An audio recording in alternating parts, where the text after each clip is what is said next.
Hello friend, मैं आनंद राज आप सबों के बीच। देखिए, आज हम सीटेट का जो आपका एग्ज़ाम हुआ था, आपका 30/12/2021 को, यानी 30 दिसंबर को एग्ज़ाम हुआ था, उसका हम आपका आंसर की लेके आए। देखिए, बहुत सटीक आपको मिलेगा यहाँ पर।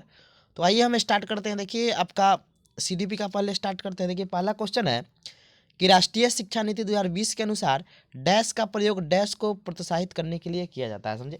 देखिए, इसका आंसर हम आपको बताते हैं। पहला क्वेश्चन ही है, देखिए, करा है अनुभव जनित। देखिए, प्रत्यास्मरण यानी रिकॉल जिसको बोलते हैं, ये आपका नई शिक्षा नीति में नहीं कहा गया है। समझे, तो ये गलत हो गया। हाँ, अनुभव जनित अधिगम और समालोचनात्मक चिंतन, ये आपका आंसर हो जाएगा 2 का। समझे, यानी एक का क्या हो जाएगा आंसर 2 नंबर की। राष्ट्रीय शिक्षा नीति 2020 के अनुसार क्या है कि अनुभव जनित अधिगम के लिए क्या करना है, हमको समालोचनात्मक चिंतन कराना है। समझे, तो एक का क्या हो जाएगा 2 नंबर।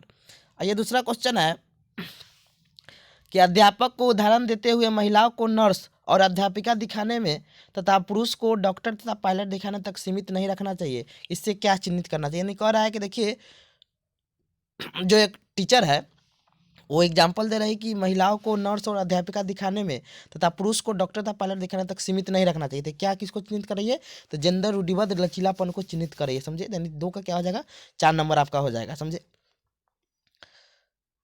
तीसरा क्वेश्चन है कि पियाजे के सिद्धांत पर आधारित एक रचनावादी कक्षा में बच्चे किस तरह सीखते हैं। समझे, तो पहला ऑप्शन, इसका आंसर बताते हैं आपका।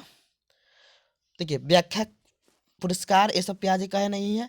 समझे, अनुकरण ही नहीं बोले तो आपका 3 नंबर ऑप्शन हो जाएगा कि स्वतः स्फूर्त गतिविधि से सीखना। समझे, 3 का क्या हो जाएगा 3 नंबर हो जाएगा।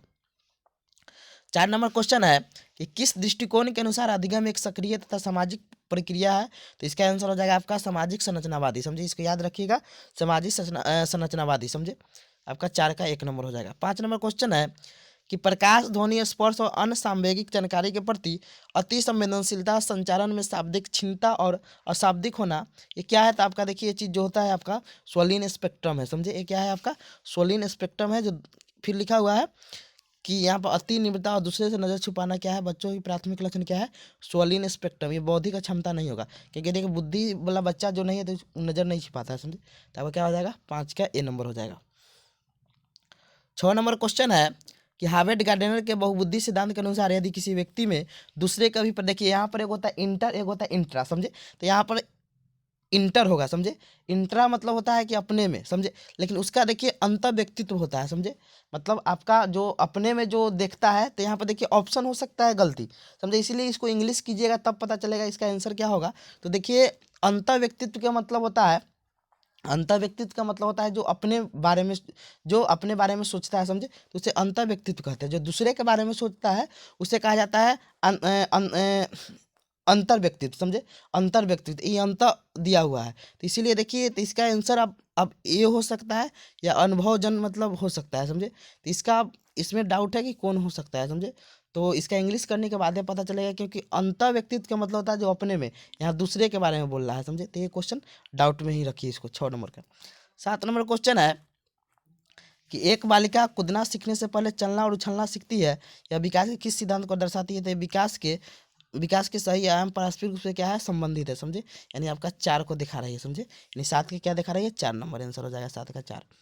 8 नंबर है कि सामान्य कक्षा में विशेष आवश्यकता वाले बच्चों को शामिल करने के उद्देश्य प्राप्त करने के लिए अध्यापक को क्या करना चाहिए। समझे, पहला है बालक विशेष रूप से मजबूत पक्ष, रुचि, आवश्यकता पसंद, सही बात है।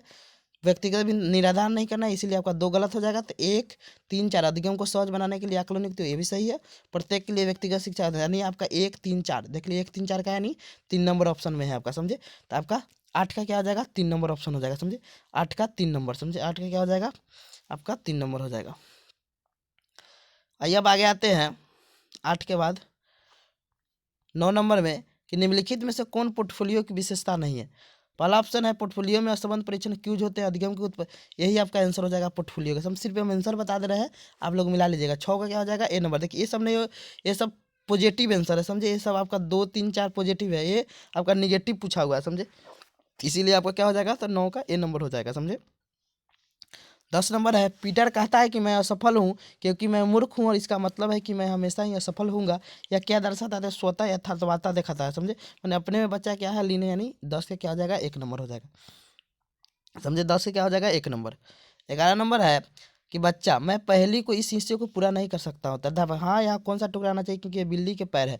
समझे, यानी ये क्या कर रहा है कि देखिए आप वाइगोस्की पढ़े होंगे, तो उसमें वाइगोस्की का पार या ढांचा या उसको फोल्डिंग बोलते हैं। समझे, तो यानी एक सहायता प्रदान कर रहा है, एक अस्थायी सहायता दे रहा है जो पार होता है। समझे, तो 11 क्या हो जाएगा आपका 4 नंबर हो जाएगा। 11 का आपका क्या हो जाएगा, तो 4 नंबर हो जाएगा। 12 नंबर है कि निम्नलिखित का मिलान कीजिए। देखिए मिलान करना है तो देखिए यहाँ पर हम ए को मिला देंगे, उसी से आपका हो जाएगा। देखिए जिससे डिस्कैल्कुलिया किससे मिलता है, आपका आपका गणितीय विकार होता है। समझे, सी का देख लीजिए 3 जिसमें होगा वही आंसर हो जाएगा। आगे तो देखना है, सी का देख लीजिए 3 किस में है, सी का 3 आपका यहाँ पर है, यानी 3 नंबर आपका आंसर हो जाएगा। समझे, यानी आपका 3 नंबर आंसर हो जाएगा, यानी आपका 12 का क्या हो जाएगा 3 नंबर। समझे, 13 नंबर क्वेश्चन है कि एक 6 वर्षीय बालिका सोचती है कि लंबे गिलास में छोटे और चौड़े बर्तन से अधिक पानी आता है, यद्यपि उसकी आंख के सामने ही पानी के एक बर्तन से दूसरे बर्तन में पड़ा, तो पियाजे के अनुसार बालिका की सोच किस योग्यता की कमी के कारण हो रहा है। तो देखिए ये क्या है कि अकेंद्रितता को दिखा रहा है, मतलब बच्चा में क्या है कि अकेंद्रीयता है। समझे, क्या है बच्चा में अकेंद्रीयता का गुण है। समझे,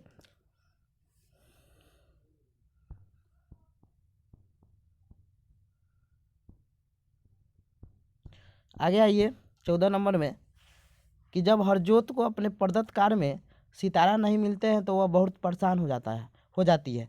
अपने काम के संदर्भ में दी गई किसी भी आलोचनात्मक टिप्पणी के प्रति वह रक्षात्मक रुख अपनाती है।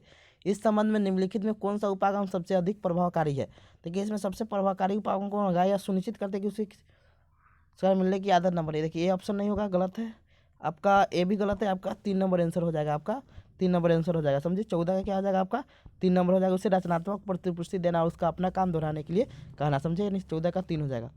15 है कि बालक में वृद्धि और विकास में क्या शामिल है। देखिए वृद्धि और विकास में आपका देखिए जो ही शामिल होता है मात्रात्मक परिवर्तन शामिल होता है। गुणात्मक होगा विकास में होता है, लेकिन वृद्धि में गुणात्मक नहीं होता, इसीलिए आपका 4 नंबर सही हो जाएगा 15 का। समझे, 16 नंबर कथन है कि बच्चों के भाषाई विकास के लिए प्राथमिक स्तर की कक्षा में मुद्रित समृद्ध परिवेश आवश्यक है। दूसरा है भावनाओं को अधिगम में महत्वपूर्ण भूमिका है। समझे, तो देखिए यहाँ पर ए भी दोनों सही है लेकिन व्याख्या नहीं कर रहा है। समझे, यानी आपका ए और दोनों सही है लेकिन आर ए की व्याख्या नहीं कर रहा है। समझे, 2 नंबर 16 का क्या हो जाएगा 2 नंबर हो जाएगा। 17 नंबर है निम्नलिखित में कौन सी बच्चे की सामाजिक ग्रहण की प्राथमिक क्षमता, प्राथमिक आपका परिवार और आस पड़ोस। समझे, 17 का आपका 2 नंबर हो जाएगा। 17 क्या हो जाएगा आपका, तो 2 नंबर इसका आंसर हो जाएगा। आइए अगले लिखा में आते हैं अब आगे। 18 नंबर क्वेश्चन है कि संज्ञानात्मक विज्ञान के किस चरण में बच्चे एक दूसरे के साथ खेल संबंधी विचार साझा करते हैं और इस समझ को संकेत वस्तु को दर्शाते हैं, लेकिन संरक्षण करने में संरक्षण नहीं है। तो आपका क्या होगा, तीसरा अवस्था नहीं होगा, तो आपका दूसरा अवस्था होगा पूर्व संक्रियात्मक अवस्था। समझे, यानी आपका 18 का क्या हो जाएगा ए नंबर हो जाएगा। 19 नंबर है कि निम्नलिखित में कौन सा कारक भौतिक और सामाजिक दुनिया की जटिल शक्तियों को संबोधित करता है जो किसी बालिका के अनुभव को उनके विकास के दौरान प्रभावित। देखिए ये चीज़ आपको देखिएगा यह चीज़ देखिए, यहाँ इंग्लिश मान लीजिए प्रकृति का इन्वायरमेंट देगा तो आंसर ही हो जाएगा, लेकिन ज़्यादा आंसर आपका लालन पालन मतलब लालन पालन होना चाहिए। लेकिन आपका इंग्लिश मान लीजिए इसका इन्वायरमेंटल दिया होगा तो उन्हें इसका ए होगा, नहीं तो आपका लालन पोषण यानी पर्यावरण के बारे में बोल रहा है। समझे, पर्यावरण के बारे में। आइए अब आगे आते हैं 20 नंबर में कि एक अध्यापक को बहुत अधिक अपेक्षा किससे रखनी चाहिए। पहला है आपका ऑप्शन, देखिए इसका आंसर जो होगा ना आपको यहाँ पर आंसर जो हो जाएगा आपका आंसर यहाँ पर जो होगा आपका 2 नंबर होगा कि जेंडर और वर्ग को ध्यान में न रखते हुए सभी विद्यार्थियों से। समझे, यानी 20 का 2 हो जाएगा। 21 नंबर क्वेश्चन है कि निम्नलिखित में कौन सा अध्यापक अकादमीय अधिगम समझ को बढ़ाने में प्रभावशाली होंगे। तो पहला ऑप्शन है आपका कि वह अध्यापक जो कक्षा में अनुशासन बनाना केंद्र, अनुशासन को नहीं रखना है। समझे, ये भी नहीं रखना है। समझे, आपका 3 नंबर ऑप्शन सबसे बेटर है। समझे, कि वह अध्यापक जो नियमित रूप से कोई एक गतिविधि करती है कराता ही है, दूसरे की सुविधा के लिए गतिविधि को रोक देती है, और यही आपका क्या हो जाएगा सही हो जाएगा। समझे, और फिर पुनः पहली गति करवाती रहती है। समझे, तो आपका 21 से क्या हो जाएगा तो 3 नंबर हो जाएगा। समझे, 22 नंबर है कि विद्यार्थियों को अर्थ ग्रहण करने में अपनी स्वाभाविक रुचियों को पोषित करने के लिए अवसर मिलना चाहिए, जैसा कि तरह तरह की वस्तुओं का उपयोग करना, प्रयोग परीक्षण में मानस मंथन में चर्चा करना। दूसरा है अधिगम की प्रकृति क्रियाशील अवस्था। देखिए दोनों सही है, ये जो आपका आर है एक ही व्याख्या कर रहा है। समझे, यानी आपका 4 नंबर 22 का हो जाएगा। समझे, 23 नंबर है कि जब कोई विद्यार्थी परीक्षा में असफल होता है या होती है तो इसका क्या अर्थ है? तो इसका अर्थ है कि व्यवस्था क्या है आपका फेल है, यानी असफलता क्या है? व्यवस्था की असफलता है, समझे। यानी 23 का क्या हो जाएगा? 2 नंबर हो जाएगा। आइए अब देखते हैं 24 नंबर कि विद्यार्थियों को अधिगम में उन्नति होने की संभावना कब है? तो पहला है अध्ययन इसका ऑप्शन देखते हैं, पढ़ते हैं कि विद्यार्थियों के अधिगम में उन्नति होने की संभावना कब है? तो पहला ऑप्शन है कि अध्ययन सामग्री को संज्ञानात्मक ढंग से सुव्यवस्थित किया जाए। अध्ययन में जानकारी तो छोटा असंबंधित नहीं होगा, परिभाषा होगा नहीं, और न रखते हुए, यानी आपका 1 नंबर हो जाएगा 24 का। 24 का क्या हो जाएगा? 1 नंबर हो जाएगा। 25 नंबर है कि बच्चे को किसी समस्या का समाधान ढूंढने में किस क्रम को अपनाना चाहिए, समझे। तो इसका क्रम जो होता है आपका 4 नंबर जो ऑप्शन दिया है कि समस्या की पहचान करेंगे, परिकल्पना बनाएंगे, परिकल्पना का परीक्षण करेंगे, आंकड़े का संग्रह करेंगे, नहीं समझे। 25 का 4 नंबर हो जाएगा। 26 नंबर है कि कमल स्वयं को तर्क देता है कि यदि यदि तनु से एक क्रेयोन देगी तो उसे एक क्रेयोन देगा, यानी समझ रहे हैं, यानी ये आदान प्रदान प्याज आपका कोलवर्ग वाला है, समझे। यानी आंतरिक उद्देश्य मतलब अभिनवीकरण है, समझे। यानी आपका 26 से क्या हो जाएगा? 2 नंबर हो जाएगा। 27 नंबर है कि निम्नलिखित में कौन सी रणनीति कक्षा में सुविधा वंचित समूहों में आने वाले बच्चों को शामिल करने के लिए प्रभावशाली नहीं होगा, समझे। प्रभावशाली नहीं होगा तो समूह क्षमता और आधार पर पृथक करने की व्यवस्था, समझे, यही आपका प्रभावशाली नहीं होगा। यानी आपका 27 से क्या हो जाएगा? 4 नंबर हो जाएगा, समझे। 28 नंबर है कि वह शिक्षा जो ये मानती है कि उसकी कक्षा का प्रत्येक छात्र अधिक अध्ययन करने से अपना प्रदर्शन सुधारने में सक्षम है, तो बच्चों की सफलता का श्रेय किसको देता है? तो ये आपका हो गया प्रयत्न को, समझे। यानी बच्चों की प्रयत्न को दिया जाता है, समझे। यानी आपका 28 का क्या हो जाएगा? 4 नंबर हो जाएगा। 29 है लेव वैज्ञानिक संज्ञानात्मक विकास सिद्धांत किससे संबंधित है?